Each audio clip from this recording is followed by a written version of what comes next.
yeah. I know that this little section is the same, but holy!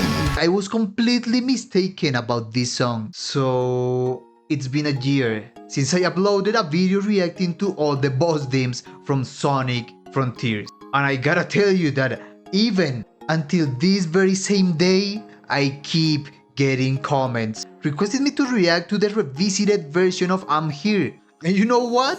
That video of me 1 year ago got into my top 10 most viewed videos of all time.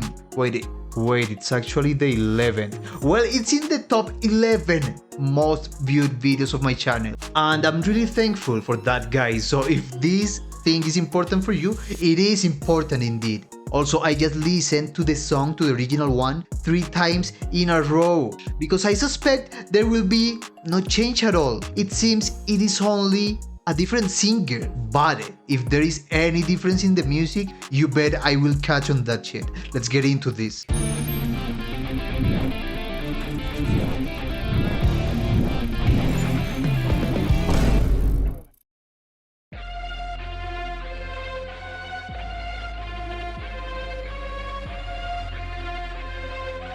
This is already different, man.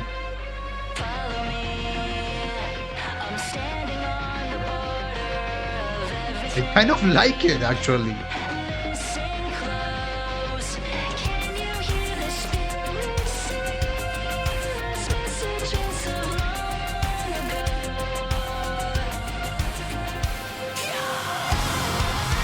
Oh yes sir, I remember that fucking riff.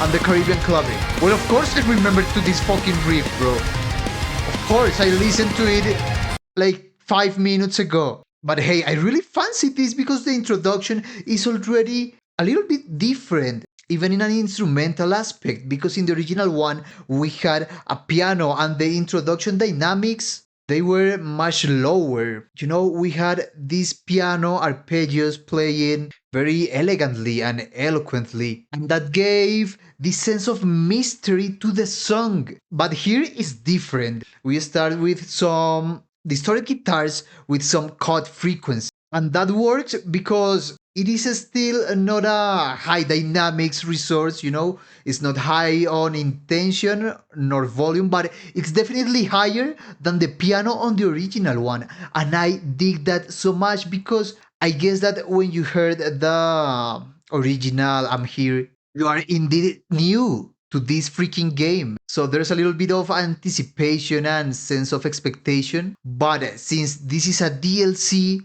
we already know the fucking song. So that sense of mystery is unnecessary now. It's more like we are remembering parts of our past, bro. With this unsettling noise, memories of Vietnam are getting to us, a little bass and the distorted guitar riffs. I do think it has some frequencies cut because everything is, I don't know, everything sounds a little bit more lively, anything than the guitars. And now the classic riff, it's beautiful, bro. The drums groove is just amazing. The streams come in and the Caribbean clubbing in the drums. Bam, bam, bam, bam, bam, bam. Let's keep on going, man.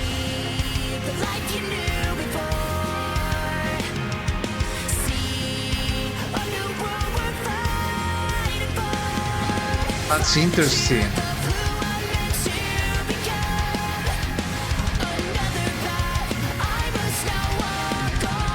Oh, those shops, bro. The drummer is insane. I probably already said that in the other reaction, but it seems that we will have this concept that we saw in the intro during all the song, which is having a new rearrangement of a section, of a piece of a section, and then having the same original motif, groove, riff, etc. We have two subsections or parts of the verse. A very first part of the verse that is a little bit more chilled, and another one that is a little bit more powerful with a more defined riff and groove. But in the original, I picked some guitar melodies with a little bit of delay. But on this one, I can hear the strings to be a little bit more enhanced. Actually, I don't remember if the strings importance was that great in the original one in the verse section. I need to clarify.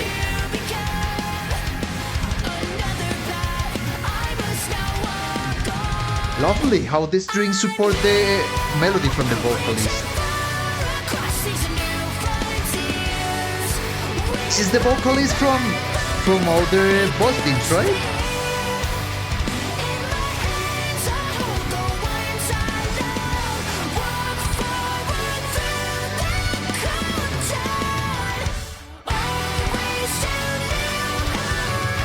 Bro, I cannot say this enough. The drummer is, hey, is a beast.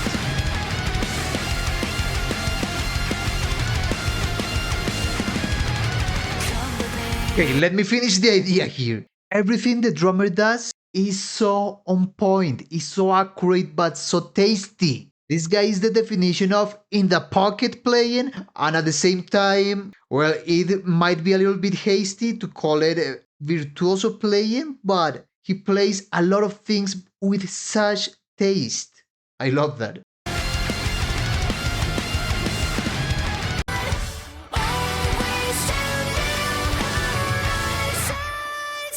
But it seems there's no difference in the chorus, the first one at least.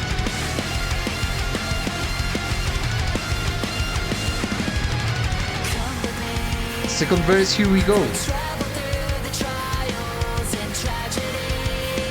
You can hear the little arpeggios from the guitar.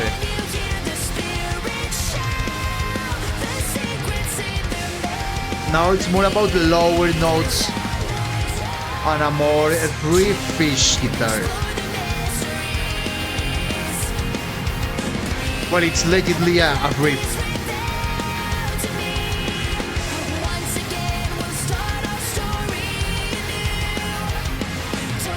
I don't know if I like this singer more for this song.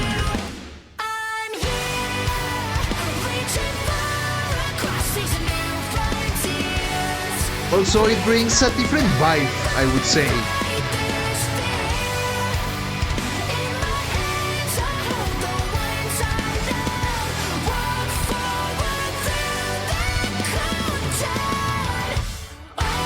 I would say, you know what?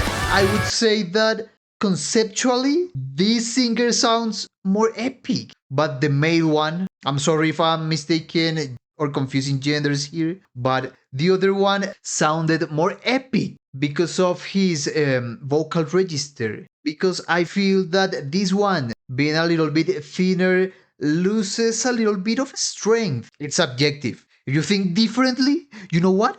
Comment it below, I dare you. But I said that this thinner voice is conceptually more epic because I feel like it's a weaker character singing or not singing, but it makes me imagine a weaker character, not by much, but a character that is human, that has a lot of flaws and they are evident. So that makes it more epic because we are more imperfect. But well, that's a lot of subjectivity here. Let me go back a little bit and continue.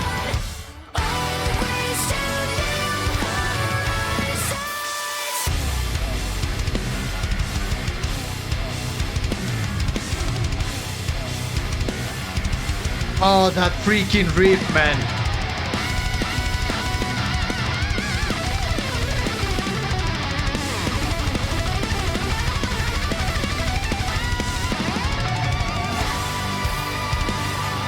Oh, hell yeah. I know that this little section is the same, but holy fuck. I needed to enjoy it. This is interesting. I was completely mistaken about this song because we have already found different sections, different arrangements, and the solo section is no exception. Quite a rhyme that was. But in the original one, after the second chorus, we had immediately the guitar solo, a little bit of Phrygian mode, fun, and harmonized guitars, harmonized dual guitars to end the solo. But here we had a riff section to serve as a preparation for the freaking solo, so that actually I think worked so well to create this very organic curve of growth. It's not bad to have the solo right off the bat, right? But if we have this riff that is heavy as fuck to prepare us for it, to increase the expectation, even more so if we consider that the solo is again different from the original. Is another thing that changes. It starts with a little bit of bending. That bend was also harmonized with dual guitar, so the order of the application of the musical resources here was a little bit inversed if you like to think it that way. And the post solo section, the epic definition of epicness, man. This section with strings replicating the singer's melody in the chorus, that's overkill. But no, seriously, it's not a bad overkill. That's just so fucking epic. It's like each section is a preparation for the one that is coming next. And I really fancy the inclusion of this riff. I think it was totally a win.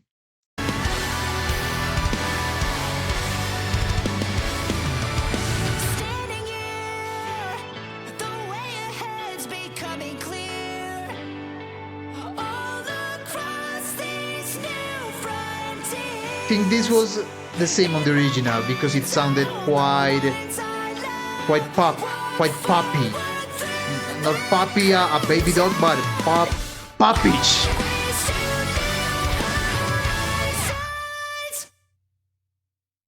Same ending. Same ending. Yeah, same ending. That was interesting, man. That was actually worth my while. I'm so glad they didn't just use the same old recordings and replace the vocalist. I wouldn't have blamed them if they did that either. Because I understand that you need productivity, but I'm so freaking happy. That shows commitment. That shows that Sonic Games music department is something they care a lot about. It wasn't much, no, it wasn't much, but I appreciate the effort of thinking, of coming up with new ideas that are actually so coherent with the fact that the target audience already knew about this song, everything, the vocals, the lyrics, the sections. So it was appropriate, very appropriate. Well, thank you guys for requesting this and watching the video, hopefully, and hanging around. Have a blast of a day, please. Peace.